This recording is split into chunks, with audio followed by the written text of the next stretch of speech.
नमस्कार, मैं हूं देवनाथ पांडे। आप देख रहे हैं लोकल वोकल न्यूज। बीजेपी के जवाब में मुख्यमंत्री ममता बनर्जी ने मास्टर स्ट्रोक चल दिया। उन्होंने अधिकारी परिवार के गढ़ नंदीग्राम से चुनाव लड़ने का ऐलान कर दिया। अब हाल ही में बीजेपी में शामिल हुए शुभेंदु अधिकारी इसी सीट से विधायक चुने गए थे।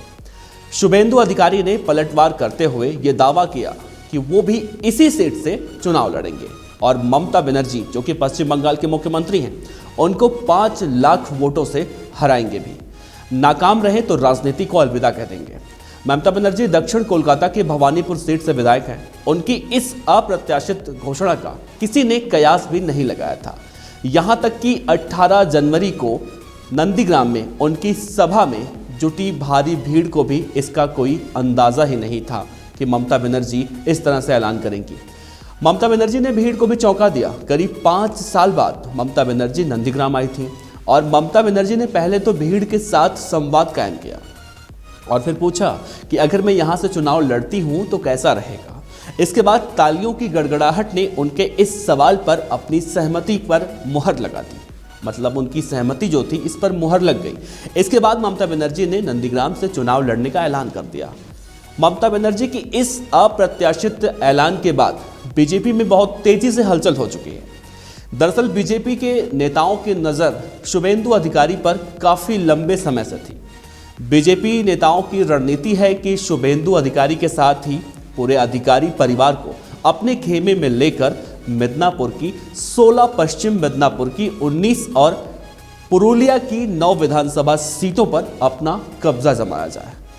बीजेपी की इसके पीछे यही रणनीति बताई जा रही है। अब जाहिर है कि 44 सीटों का चुनाव परिणाम इस कांटे की टक्कर में बहुत ही मायने रखता है। यहां तक कि अगर देखा जाए तो गौरतलब है कि शुभेंदु अधिकारी और शाओमेऊ अधिकारी बीजेपी में शामिल हो चुके हैं, जबकि कंथी से तृणमूल सांसद एवं शुभेंदु के पिता शिशिर अधिकारी और तमलूक से तृणमूल सांसद एवं शुभेंदु अधिकारी के भाई दिव्येंदु अधिकारी के बीजेपी में शामिल होने की रस्म भी हो चुकी है। मतलब लगभग अब ये सब लोग यहीं पर आ जाएंगे बीजेपी में। मिदनापुर से बीजेपी के प्रदेश अध्यक्ष दिलीप घोष सांसद हैं। इसके साथ ही पुरुलिया से बीजेपी के जो ज्योतिर्मय सिंह महतो हैं वो भी सांसद हैं। अब ये गणित बीजेपी को बहुत भा रहा है और उम्मीद भी यही जताई जा रही थी कि इन 44 सीटों में से अधिकांश पर वो कब्जा जमा लेगी। यहाँ पर याद दिला दिया जाए कि फिलहाल विधानसभा में बीजेपी के 3 विधायक और उनमें से कोई भी इन जिलों में से नहीं चुना गया है। ममता बनर्जी इस तथ्य से वाकिफ हैं कि 2019 का लोकसभा चुनाव उग्र राष्ट्रवाद के नाम पर लड़ा गया था और फिलहाल ऐसा कुछ नहीं है। इसीलिए ममता बनर्जी ने नंदीग्राम से जुड़े जज्बात को बनाने का फैसला किया है। तत्कालीन वाम मोर्चा सरकार ने नंदीग्राम में 2007 में एक केमिकल हब बनाने के लिए जमीन अधिग्रहण करने का फैसला भी किया था। अब किसान इससे उस समय पूरी तरह से सहमत नहीं थे और भूमि प्रतिरोध कमेटी बनाकर इसका विरोध लगातार किसानों द्वारा देखने को मिल रहा था। विरोध कर रहे किसानों पर पुलिस ने गोलियां चलाईं और उसमें 14 किसान मारे गए थे।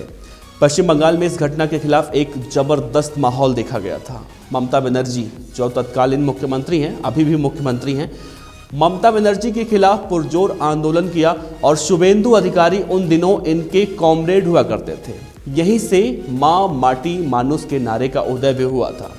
अब ममता बनर्जी नंदीग्राम समेत पूर्व एवं पश्चिम मिदनापुर से जुड़े भावनात्मक लगाव को भुलाने की कोशिश करते हुए पुरानी यादों को ताज़ा करेंगी, क्योंकि इससे ही बीजेपी के लिए मुश्किलें खड़ी होती दिखाई देंगी।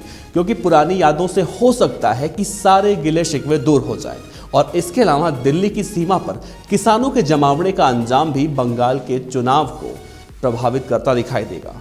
अभी तो 26 जनवरी भी सामने है और बंगाल में विधानसभा के चुनाव अप्रैल और मई में होने हैं। तो ऐसे में बहुत ये संभावना जताई जा रही है कि पश्चिम बंगाल में जिस तेजी से बीजेपी अपने पैर पसार रही है, आने वाले समय में कहीं ऐसा ना हो कि ममता बनर्जी का ये दाव उल्टा पड़ता दिखाई दे। फिलहाल आप हमें फेसबुक पर देख रहे हैं तो हमारे पेज को लाइक कीजिए और यूट्यूब पर देख रहे हैं तो हमारे चैनल लोकल वोकल न्यूज़ को सब्सक्राइब कर लीजिए। शुक्रिया। हमारी वीडियो कैसी लगी हमें कमेंट्स बॉक्स में ज़रूर बताएं। अगर वीडियो पसंद आई हो तो इसे लाइक और शेयर ज़रूर करें।